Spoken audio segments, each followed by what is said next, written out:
Lo que encontré en el bosque de mi abuelo me sigue hasta hoy.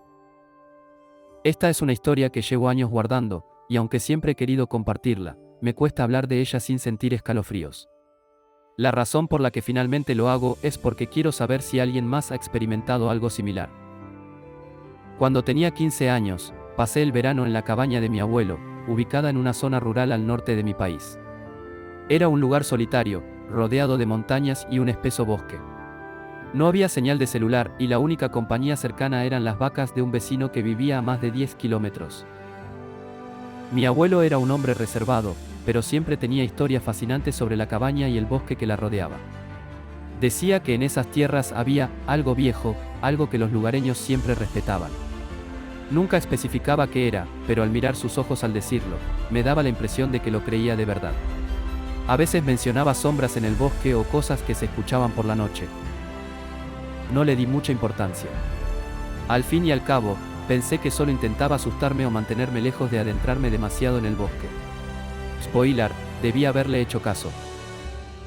Una noche de julio, mi abuelo tuvo que salir por un par de días para visitar a unos amigos en el pueblo más cercano. Me dejó solo en la cabaña, con suficiente comida y una linterna potente por si necesitaba salir afuera. Esa primera noche, todo fue normal. Cené, leí un libro y me fui a dormir temprano. La segunda noche fue cuando comenzó todo. Eran cerca de las 2 a.m. Me desperté de golpe, como si algo me hubiera sacado del sueño, aunque no estaba seguro de qué. Todo estaba en completo silencio, salvo por el ocasional crujir de la cabaña. Estaba a punto de darme la vuelta y volver a dormir cuando lo escuché, un susurro muy leve, como si alguien estuviera llamándome por mi nombre desde fuera. Era apenas perceptible, pero lo escuché claramente: Pedro. Congelado, me quedé escuchando, intentando convencerme de que había sido mi imaginación, el viento, o alguna corriente de aire. Pero entonces lo oí de nuevo, esta vez un poco más fuerte, y lo peor, lo decía de nuevo: Pedro. Mi primer instinto fue correr y cerrar con llave la puerta delantera, pero mientras cruzaba la sala principal, vi algo por la ventana que me paralizó.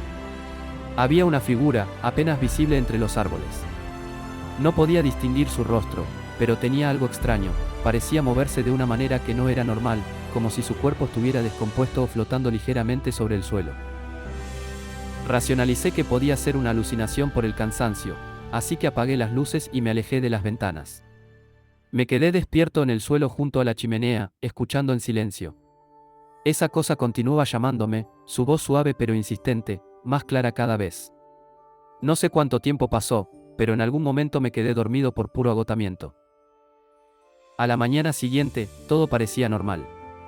El sol brillaba, los pájaros cantaban, y no había rastros de lo que fuera que había visto la noche anterior. Aún así, me sentía inquieto. Decidí ir al bosque a investigar, no muy lejos, solo lo suficiente para ver si encontraba alguna explicación lógica.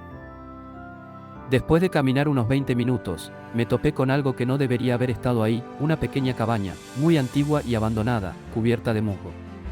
Lo raro es que mi abuelo nunca me había hablado de ella, y no estaba en ninguno de los mapas que él me había mostrado. La puerta estaba entreabierta, y contra todo instinto, entré.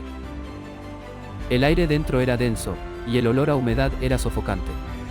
Había muebles cubiertos de polvo, pero lo que más me llamó la atención fue un pequeño espejo en la pared del fondo.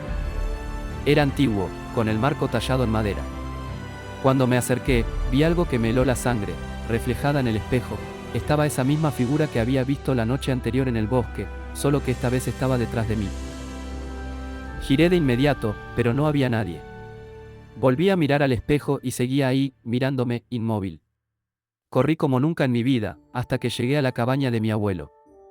Cuando regresó esa tarde, le conté todo lo que había pasado, esperando que me dijera que era una leyenda local o alguna broma de mal gusto. Su expresión se endureció y solo me dijo una cosa: nunca vuelvas a ese bosque.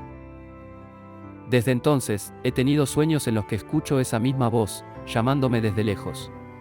No sé qué fue lo que vi en ese bosque, pero algo me dice que no fue solo una alucinación. Y a veces, en las noches más silenciosas, todavía escucho esa voz en mi ventana. No he vuelto a la cabaña desde ese verano, pero algo me dice que aún me espera ahí, en ese bosque, donde los susurros no cesan.